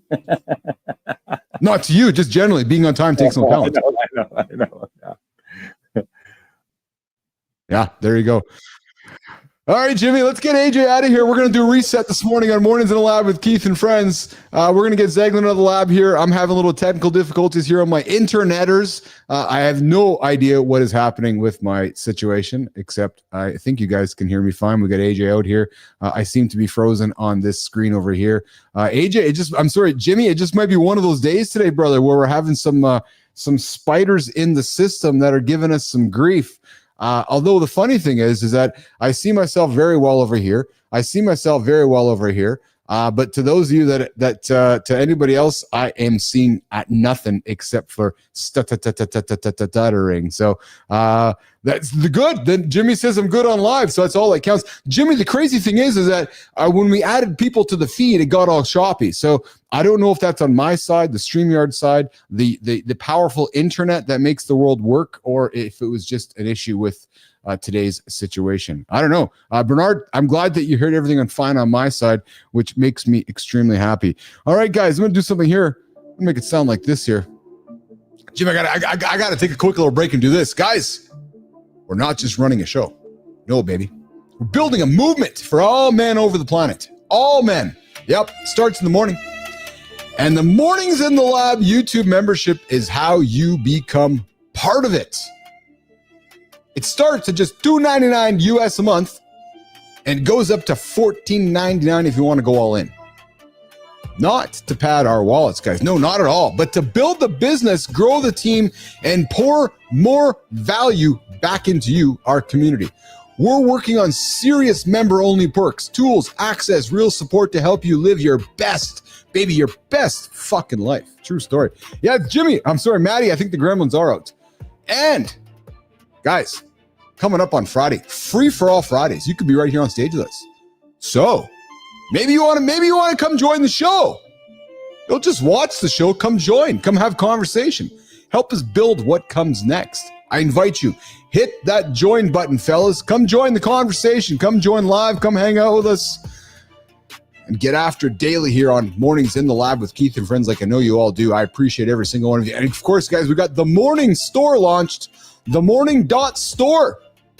Got some hats. Got some t-shirts. We got some stickers. We got some stickers as well lining up here on the lab coming up. So, all right, Jim, Jimmy, I'm going to do I think, Jimmy, we're going to get to this topic that I thought we would get into here quickly this morning as well, which was men. There's a quiet revolution happening right now, and it's reshaping society faster than you guys realize. Men aren't just checking out of dating apps, they're withdrawing from careers, traditional friendships, and even family commitments, Jimmy. 43% of men aged 25 to 35 have significantly reduced their social obligations in the last year alone. What the hell's up with that? I'm going to try something here, Jim. I'm going to put this on here, actually. There we go. So, male workforce participation is down 8% with no signs of returning, and dating app use has plunged by over 50%. Now, this isn't laziness or depression. It's a strategic withdrawal. Guys, this was fascinating to me. Guys, I want to dive deep into why intelligent, capable men are choosing to opt out of traditional systems and what this seismic shift means for you and the world. Now, the quiet revolution isn't just a men's mental health issue, it's a societal earthquake. What's happening is when a huge portion of men strategically withdraw from conventional participation, it impacts relationships, businesses, and entire social structures. And it's happening today. So, understanding this trend is essential for anyone looking to navigate the modern workplace, foster healthy relationships, or simply make sense of this rapidly evolving world. Guys, the great male opt-out, Maddie, Roofy, this is one we got to lean into, brother, and have a conversation with our folks around the planet, is one of the most significant yet underreported shifts today. Guys, ears up. Unlike past generations, Men now have unprecedented freedom to choose the level of participation in traditional structures driven by technology, driven by evolving social expectations and personal development priorities. Well, the data, it clearly shows that this withdrawal isn't random. It's based on a careful cost benefit analysis. You see, here's the thing, guys. Men are increasingly viewing traditional societal and professional structures through the lens of, here's where it is, Roofie, personal return on investment. And here's where the stats come up, guys. Ears up on this one. The Bureau of Labor Statistics reveals that workforce participation amongst men dropped from 73.5% in 2003 to 68% in 2023, heading towards 65% in the next 10 years. So what does this mean? It means that men aren't jobless. They're pivoting toward entrepreneurship, freelance gigs, and remote business opportunities driven by the digital revolution, allowing greater autonomy and value alignment. And Jimmy, where's Marty when we need him? Where's Marty when we need him? Dating is another stark example. Pew Research indicates a 52% decline in male dating app use. Think about that, guys. And Jimmy, I gotta be honest, brother. I know that if I was a single dude right now, I don't fucking know where I would be going to find myself somebody as beautiful as my wife, Lauren. I just don't, actually. I look around me and I just don't see, I don't see what I like. and modern dating's complexity and shifting expectations push many men to prioritize personal growth, fitness, and alternative fulfillment over dating games they find exhausting and unrewarding. Got some comments coming from the community here. Jimmy, do I have to join on my computer for the membership? No, you hit the bill. Yeah, B Drive's there. Good. Awesome. Thanks, B Drive, for helping that out there. And we got Holroyd coming in with, it's been a few years, but the healthy relationships are few and far between on the dating apps. Adam, I don't even know. I wouldn't even, I'd have no clue. I would, as a matter of fact, I would be interested in bringing some men on to have that conversation. And we got Bernard coming in with Jimmy saying we need to own our income. That's the last 100 years. And then the time spent versus the ROI isn't there. Well, and that's what's interesting to me, Adam, right? And I'm curious about that. So is that what typically happens? Is that, men go there and spend a bunch of time, and there's actually no return on it? I'm curious about that. And how does one meet a female or another man or another partner in today's modern world, right? I find it quite fascinating, actually, because modern, online communities and digital spaces have redefined men's social connections, significantly reducing emotional labor compared to traditional friendships. Now, Jimmy, here's some more stats for us. The Survey Center on American Life reports close male friendships dropped from 4 to 2. It's actually 3.8 to 1.9 since 2000. Yet digital interactions and focused activity-based relationships offer new forms of genuine connection and mutual support. Now, I want to lean into this one because I was having this conversation with Carter this morning, actually yesterday, my son Carter, and I know Roof and I have talked a little bit as well. Now, when I look at this one here, my ambition with this show is to get us to a space where we eventually all get together, right? So whether it's an offsite, whether it's an adventure, whether it's a climb, whether it's a trek, but it's a place where I'm hoping that we can get Holroyd and Good Time and Bernard and Lady Drew and Roofie, myself and Anderson and Zeglin, Jimmy, get all of us there to help, removing some of the loneliness quotient and increasing some of the friendships and increasing some of the quality of life, right? Because I found this one quite fascinating. And we all do know that, loneliness amongst men is at an all-time rate. So guys, I'm going to invite you to do this. Evaluate your current commitments with a strategic eye, engaging intentionally with activities and relationships aligned with your personal goals, your value, and your well-being, and choose engagement wisely. Selective participation is absolutely key. And guys, second, if you're opting out, proactively replace those traditional structures with healthier, aligned, alternative things to do. Prioritize personal development, goal setting, building authentic relationships, leveraging digital platforms. And here's the thing, guys, and here's the fucking thing about this show.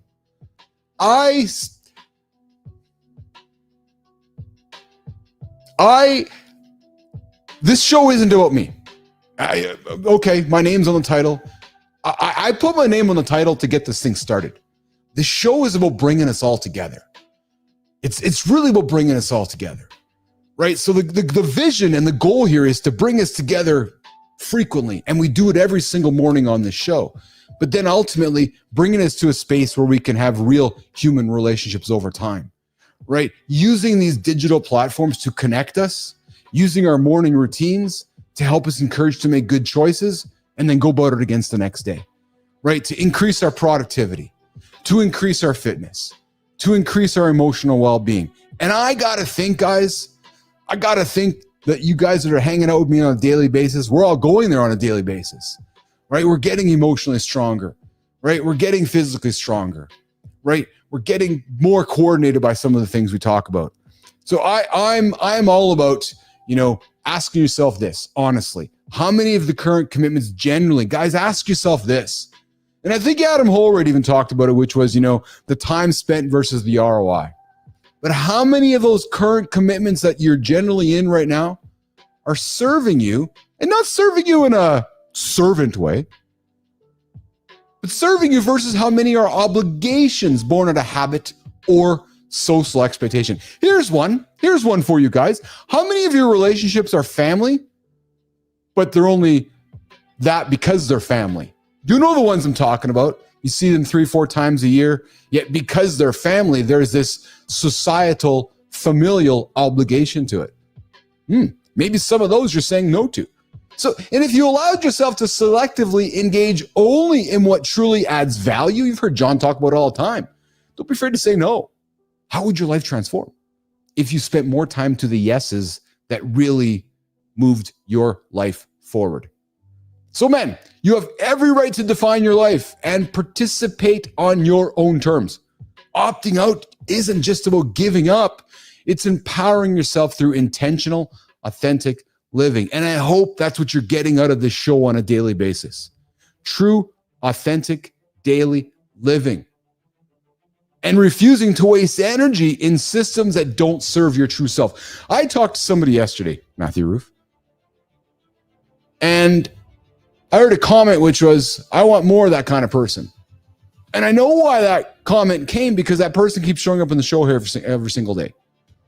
And I think it's because we're talking about not using words like hate.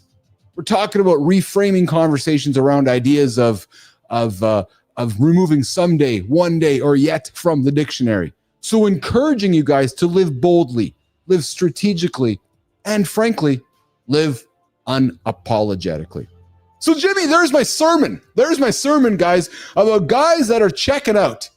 Guys, if you're going to check out, make sure you're checking into what matters most. That's what this is about. So if you're done with that, move to what serves you best. That's what you want to get to. All right, let's get into the comments here.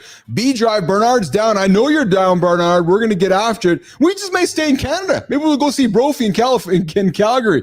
The Upper Peninsula is Manhaven. I can't say I've been there, Bernard, where that is. And B-Drive, I feel like it's about you just as much as us, brother. You're one of us. I agree with you, Bernard. Listen, man, my goal, my agenda, my purpose is to be the shepherd. That's it. And help all of us become those shepherds and bring all the sheep and convert the sheep to shepherds here. But as we know, somebody's got to stand up first. And I was happy to be the man who stand up first to get this whole thing started, right?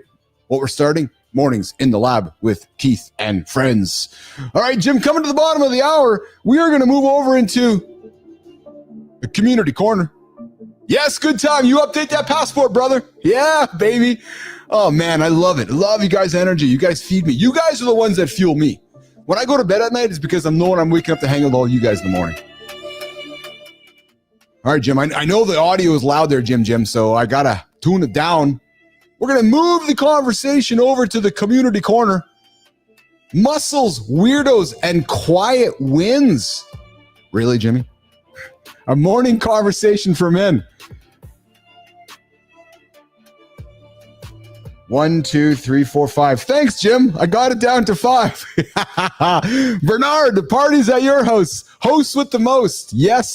Hey, Bernard, why don't you come join the community, brother, and put some stuff behind the scenes here for us.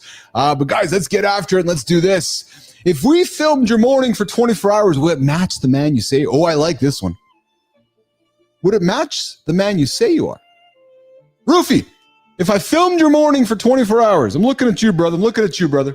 And I know this to be true, but I want to ask you, brother. If we filmed your morning for 24 hours, would it match the man you say you are? And here's what I know as I've gotten to know you, brother. It does. And for those of you that don't know Matthew Roof, I invite you to get to know the guy. One of the kindest men I've ever met in my life. One of the kindest men. He's been on the show. And I'm like, dude, I love your character. I fell in love with the guy. Absolutely fell in love with the human being. So what's happening now? The guy's working with me, helping me grow the business. So I invite you guys to connect with Matthew Roof, the uncommon kindness guy from Upper New York. You see him in the comments, hanging out with us every single day. But guys, good time. Bernard, Adam, if we filmed your morning for 24 hours, would it match the man you say you are? I'm going to look you guys in the mirror and say it does for me. Why? Because as I've gone through this show, I can't be a hypocrite in front of you guys. Have I stumbled along the way? Yes. Yes, I have stumbled. I've made my things along the way. But I work real hard to lean into all the things that I talk to you guys about. Getting my sleep, getting my fitness, doing my coordination training, loving my wife, loving my kids. So let's get into it. It's time for the Community Corner, fellas, where we connect LinkedIn, Substack on Mornings in the Lab with Keith and friends. Today's conversations focus on the little things that tell the truth. Always telling the truth. Yes. All right. Let's get into it. The micro habits that make or break your reputation. Louisa Samarova held up a mirror with this opening to her post. You guys know Louisa? I invite you to go get to know Louisa. How do you do one thing is how you do everything. You heard me say that. You heard Johnny say it all the time. How you do one thing is how you do everything. Yes, baby. She broke down how. What the hell is this? She broke down how we build our reputations in the margins. I like that. In the margins, in the micro habits you think no one notices. You guys don't see my micro habits around here. You don't. Or how you listen, or how you don't, or how you treat strangers. How you take care of your body. How you follow through on your word. How you stick to your morning routines. These aren't productivity hacks, guys. They're patterns. Think about it. They're patterns. How you do one thing is how you do everything. And those patterns tell the truth about who you are. So forget the big goals for a second. Who do you want to be, nation? And how are you aligning your actions with that vision? Are you the guy who fucking goes through your day and goes and stops at Big Mac's and Burger King and all those shitty joints along the way, and then you don't tell nobody? Then you hide the garbage bag in your truck? Or you just don't want to tell somebody? Don't be that guy. Don't be that guy. All right. Lewis Butterfield. Lewis Butterfield spent 2 years posting content that didn't work. Didn't work. Then one day he said, fuck it, to professional jargon that nobody was connecting with. So what did he do? What did he do, nation? He leaned into creativity. He leaned into emotion. He leaned into real motherfucking talk. And in 2 months, Roofie, 2 months, everything changed. Audience grew. Inbound leads came. Here's what he learned.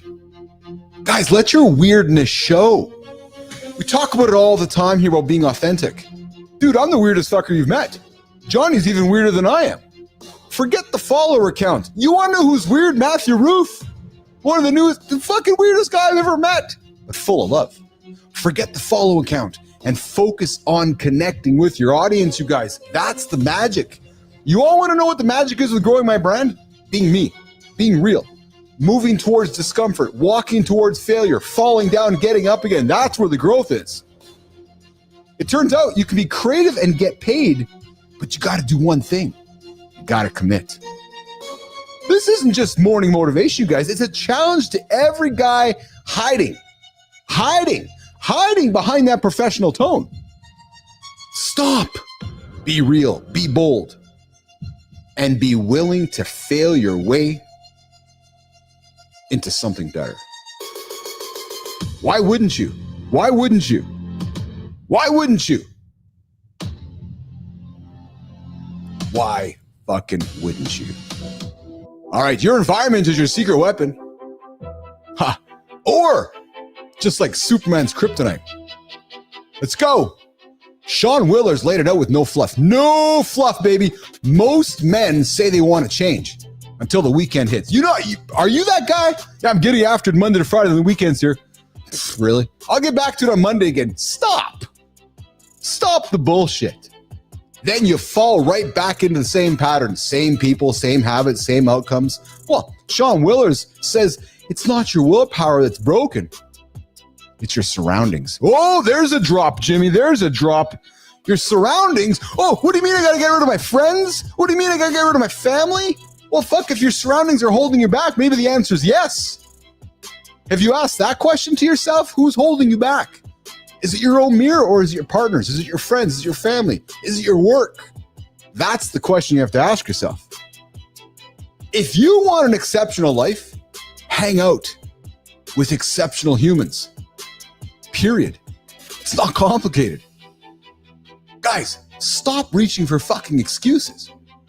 You don't need alcohol to have fun. You don't need to hold the line even when no one's watching.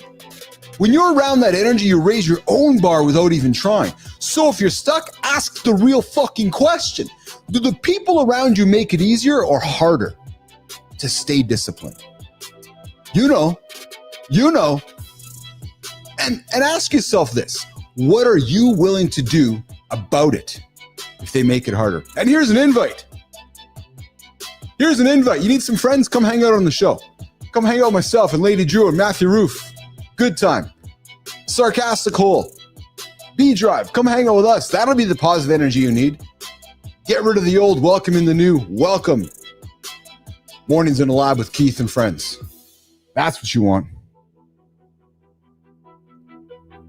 All right, Jimmy, let's keep the momentum going. Let's get after it with this one. Are women stronger than men? Oh, there's a controversial hook. Are women stronger than men, Jimmy? Are they? Gwendolyn Bounds interviewed science writer Star Vartan, and some surprising facts came up. Women built for endurance, recovery, immunity, and consistency, the kind of strength that actually keeps you alive longer. Here's what the science shows, though. Building muscle protects your long-term health more than quitting smoking. Women lose strength faster with age, but they're rarely encouraged to build it in the first place. And they're often better suited to the work. Fewer injuries, better discipline, stronger immune response. So we ask, why aren't more women lifting? I'll tell you why. Fuck, I'll tell you absolutely why. Because the fitness industry sold them a lie. You need to be shrunk. Don't grow. Be small. Be fit, but not strong. All the wrong language. We don't want a strong woman. We want a small woman. No, we want a strong woman. Men, if you care about longevity, yours and hers, I invite you to flip the script. Talk about strength at home. Make it normal. Make it matter. Get that life expectancy work in. Bernard, you're right. They do outlive us too. There you go. All right. Keeping it rolling, Jimmy. Keeping it rolling. Let's continue the conversation over on Substack. When do you feel most alive? Finn Killen reflects in a story from the Tim Ferriss show. You guys watch Tim Ferriss? At a dinner party, someone apparently asked Ferriss, when do you feel most alive? And he said, sex, psychedelics, and hunting. What about you guys? When do you feel most alive? Good time. When do you feel most alive, Jimmy? Bernard? When do you feel most alive, Lady Drew? When do you feel most alive, Holroyd? Roofy? I feel most alive when I'm on the show with you guys. And everyone laughed when Ferriss answered the question, but it landed because once you strip the humor, it's actually a serious question. So, when do you feel fully present? When? Finn Killiam used that story to make a bigger point. You don't need a drug trip or a hunt to get there. It might be a cold shower, frankly, a sunrise, a perfect song, that quiet moment when the noise shuts off and your brain says, this is it. So whatever it is, that's what puts your head in the game Why isn't your morning routine built around it? Have you asked yourself that? And if you don't know the answer yet, it might be time to find out, and I'll give you the answer. It happens daily. Mornings in the lab, 8 o'clock Eastern time, right here on YouTube, right here on LinkedIn, right here on X. All right. Got a bunch of buttons going on here, Jimmy. I'm just trying to figure out why I can't get them stopping. Let's do this one. All right. Moving over to Substack, if no one sees the win, does it still count? That's a question we ask ourselves oftentimes. If the bear shit in the woods, is it small? If the tree fell in the forest, does the tree fall? Well, Jack Westerhide posted something that questions why we post almost everything on social media. Well, this guy's building a life he's proud of. Wife, son on the way, work that matters. And he's not telling the internet about it. Why? Because he's done draining meaning out of the best moments just to prove he's doing okay. Here's what struck me with this post, you guys. You don't have to announce every high. You don't have to explain every chapter. Now, Jack's not calling for silence. No, he's calling for depth. Because success, well, not everyone and not everything belongs on the internet. Maybe some things are yours, and maybe some things are yours alone. And if no one knows about it, it might still be a win. Now, here's where I admittedly struggle a little bit with this one. We're building a business by building it on the internet in front of you guys. And I'm proud to share everything happening in my world. But sometimes we want to keep things to ourselves, ours alone. And guys, when you do that, it's still a win. Absolutely still a win. All right, guys, that's it. From micro habits to real presence, from lifting in silence to building strength that lasts. The theme today is simple, guys. I invite you to live like it matters, even when no one's watching. So as you go through your day today and nobody's paying attention to what you're doing, they're all just wandering around doing their thing, you're doing your thing. If one of these stories hit a little bit close to home, good. That means it's time to act. Want your story featured? You guys want to be featured on this segment of the show? I invite you. Follow us on LinkedIn. Follow us on Substack. And tag us in the next post. Get you up onto the community corner in the creator spotlight here on Mornings Live with Keith and Friends. And I invite you to subscribe to the Mornings in the Lab community. 3 areas, $3, $15, $20. Always improving. Always improving what we're giving you guys every single day. Okay, Jimmy, let's keep it going, brother. Let's go to the LinkedIn Creator Spotlight. Let's get after it. These are some of my favorite segments in the show when we shine the light on everybody else on the planet. And I'm going to do this over here. Lady Drew, I'm going to go to the comments right now, Jimmy. Before we get to the Creator Spotlight, Jimmy, I'm going to spend a couple minutes in the comments here. We got a good time going with going to get the updating my passport. B-Drive, yes, the party's at my house. B-Drive, I paid off my child support so I can have a passport. Good for B-Drive. Bernard, thanks for sharing that, brother. I'll tell you, man, when I went through my situation, I was adamant that I wasn't doing that.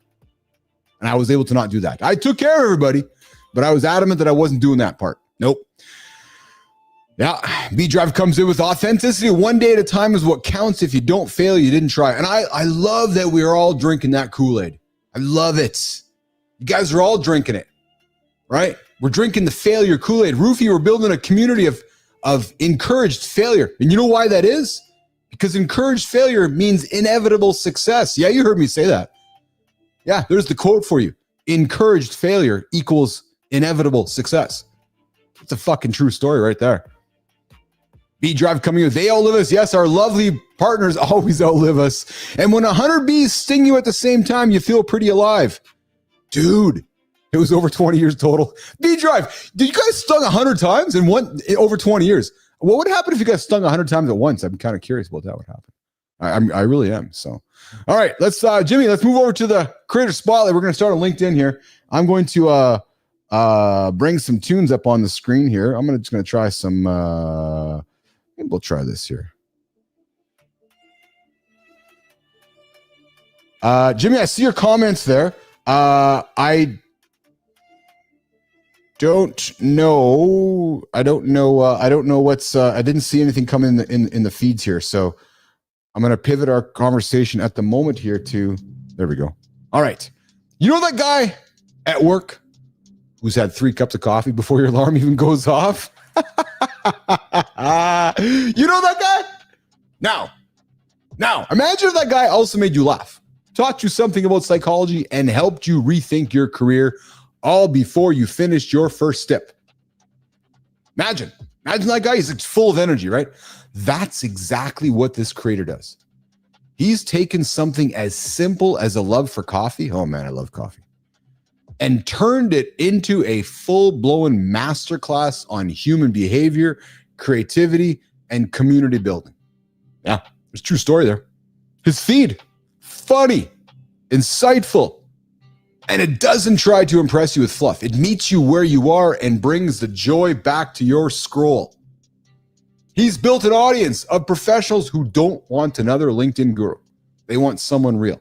He uses coffee as a metaphor for life, psychology, and modern work.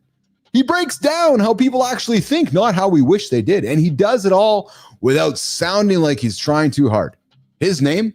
Jimmy. Should we reveal his name? Well, Mornings in the Lab with Keith and Friends is more than excited to introduce all of you to Tyler Leach. Yes. Tyler's not just posting for fun. Tyler is on a mission to remind us that the future of innovation isn't logical. It is absolutely human. And if businesses can't learn how to play in a logical world, they're going to be left far behind. So this morning, we are celebrating you, Tyler Leach, on Mornings in the Lab with Keith and Friends, the Creator Spotlight. And we'd love to have you in on the show. Absolutely love to have you on the show so we can pass the light to you and celebrate somebody in your orbit on the next Mornings in the Lab with Keith and Friends. All right, let's keep it rolling here, Jim. Let's keep it rolling here. I'm going to keep the music rocking and rolling here. Jimmy, let's tell Nicole we'll do next week because I got some gremlins happening here on the back end here, and I'm just concerned that if Nicole comes in and joins us, those gremlins are going to eat it up here. So we're going to work towards wrapping up here, and we'll do it again with Nicole next week on the business and branding segment because clearly there's some gremlins showing up within my browser, I think. So I just want to get through the experience here today with the community, and we'll get after it again next week. All right, we're going to keep it in the community corner. We got one more person to get after on the community spotlight. And we're going to move that conversation over to Substack where we like to get after because as you guys know, we're also building over there as well. And if you ever lie awake at night replaying a conversation, wishing you said something different or wondering what they really meant. Well, here's the thing. Your body's exhausted, but your brain's running film on every moment of your day. Just snapping pictures, capturing. No matter what you do, the noise in your head gets louder and louder. Then someone comes along who doesn't try to fix it. Imagine that guy. He's like, I'm not going to fix it for you. No. He doesn't give you a list of hacks. He doesn't pretend it's simple. He helps you slow down. And he asks you better questions. And in doing that, he gives you permission to breathe. This morning, the creator we're talking about walked away from private equity in New York. He left a career that looked incredible from the outside because inside, he felt numb. This guy coaches high performers on how to feel alive. Again, this guy, his name, Jimmy, Adam Cotterill. And his newsletter, Let's Get Out of My Head, is about finally hearing yourself think. If your mind has ever felt like the hardest place to be, Adam's writing will meet you there. So, Adam, love to have you on the show, brother. We're celebrating you here today. Love the work you're doing. Love your Substack. Love your content. We'd love to pay it forward for you. We'd love to have you here in the lab. We'd love to give you the creator spotlight so you can pay the experience forward and bring somebody into your orbit onto Mornings in the Lab with Keith and Friends on the next edition of the Community Corner, the creator spotlight right here on Mornings in the Lab with Keith and Friends. All right, let's look back to the comments here. We got B Drive coming in, referring back to his I see what you're getting at there, B Drive. Yeah, the 20 years of child support. Okay. The stings were a swarm, and I was standing in a tractor bucket. It's interesting. You decide if you're going to be a beekeeper the rest of your life. Jamie Newstead, good to see you in the comments, brother. Hey, B Hustle had a day at the gym. Good for you, man. That's awesome. Getting after it, getting up and getting it after it. B Drive, listen, I love bees. I'm fascinated by beekeepers. I'm fascinated by all that happens with bees and making honey and the beekeepers doing what you do. It's a pretty cool shit happening there, man. I think it's just fascinating through how Mother Nature works with that. All right, we're coming up to the top of the hour. I think we're going to walk ourselves out of here. We had some gremlins in the show here today, guys. We had a few gremlins hanging out on the Jon Andersen stream, hanging out. My favorite food, Newstead. My favorite food. Well, I'm going to say that pizza's probably up there. I'm going to say that cookie dough is probably up there. Yeah, all the good things. I'm glad Anderson's not here right now. I love good old smash burgers. Oh, man. What else do I love to eat?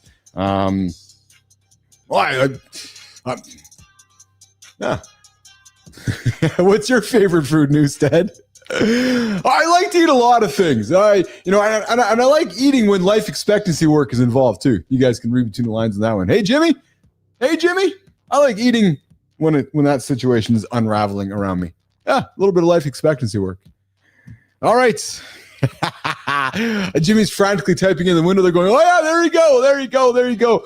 Okay, so what do we got going on tomorrow on the show, guys? Yeah, Jimmy's like, I just like eating. Newstead, hamburger. I've tried over 50 different hamburgers. Oh, dude, we should do a segment on that. Where did you try them all? Oh, Reese's for sure. Hey, Bernard, check up. Ears up here, man. Check out the camera. I got this one as my prop. So this is like a half-pound peanut butter cup. You ever had one of these, B-Drive? Bernard, you ever had one of these? These are crazy, man. Fucking 454 grams, a half pound. No, is it a full pound? Yeah, half-pound peanut butter cup. Now, this thing is old. I haven't opened it. I'm not going to open it. It's probably all just dry and shit inside, but this is gold. Absolute liquid gold. Jamie, where's your favorite hamburger, dude? Where's your I'm a Five Guys guy, man. I love Five Guys burgers, but I do also love the burgers that my lovely wife makes. She makes incredible smash burgers and just smash them up there and grind them. That's good. Yes, B Drive. This is it, man. These come out at Halloween. No, they come out at Christmas time and they come out at Valentine's. Yeah, they're $8. Fucking $8 for one of these babies. But I'm just using it now as a prop. Since I've been hanging out on the show with John and Marty, I can't open it because then I'd be the hypocrite. Yeah, true story. So I just leave it closed. It is survival food. It's exactly what it is. Okay, Jimmy, who do we got coming up on the show tomorrow? Let's have a quick look. Oh, tomorrow's a big show, man. Tomorrow's massive. Let's get after it, guys. I'm going to take a look at tomorrow's show here so I can inform everybody what's happening on Mornings in the Lab tomorrow. Let's see here, 2067. We're going to get some biohacking. Tomorrow we got showing up, guys. We have Chelsea Burns. Yep. We got Jared Correa. And we also have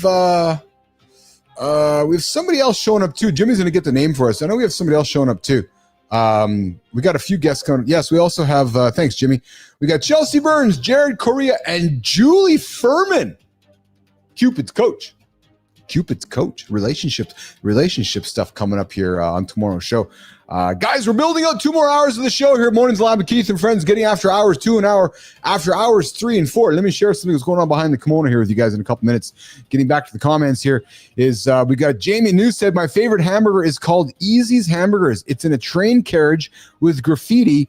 It's in Collingwood, Melbourne, Australia. Dude, Bernard, see you tomorrow, brother. Have a great day, pal. And then we got B-Drive, a 1 pound Reese's. You could camp for a weekend. No, dude, I could crush 2 of these in one sitting. I've done it before. True story. Just saying. See you, Bernard. Have a good one, brother. Jamie, I would love to try that burger. I've had some great burgers too. Yeah, for sure. Okay. Well, listen, Jimmy, let's get out of here. Top of the hour. Mornings in the Lab with Keith and friends. Nicole Bernard will be back next week for business and branding. I was telling you guys we're looking to add 2 more hours to the show. We're working on a business exclusive segment for hour 3. We are working on a female power hour for hour 4, led by a female. Get some female-led conversation for men in hour 4. And then we're looking at adding 2 more hours on the business athlete roundtable. If you're somebody who's interested in working with us, who's interested in aligning with our brand, who's interested in creating content here in the lab with us, I invite you to consider the Business Athlete Roundtable. We got 20 spots available, 5 available running right after the show, 15 spots right after that. Unlike anything in the market, get out there, build your personal brand with us in the lab, associate your content with us, build community, a lot of great things happening. And I'd invite you to go connect with Matthew Roof or myself to learn more about the Business Athlete Performance Roundtable coming up. And ideally, guys, by the end of the year, we're sitting at about a 6-hour mornings in the lab schedule. Yeah, true story. That's, yeah, 100%. Okay, well, I got nothing more to say. This has been a full hour for Uncle Keith here today, guys. I hope you guys have been tired of my voice. I've been getting after it for the full 2. We had some technical challenges with Johnny. I think I had some gremlins with my browser along the way. We're gonna get that fixed up, and we kicked off the show, guys, with this conversation for ourselves. Here's how it started, and I guess we're gonna ask ourselves this as we wrap up the show today. Let me ask you guys this: can a man have sex with another man and still be straight? It's how we started the show, Jimmy. It's how we're going to end it. This morning, on Morning to the Lab with Keith and friends, the only morning show for men's conversation that is not happening elsewhere. Men, women, any kind of gender, you're all welcome here. 8 o'clock, YouTube, LinkedIn, X, Substack. We're getting out of here. We'll see you guys tomorrow. I'm your host, Keith Bilous. See you guys tomorrow, 8 o'clock. Ciao.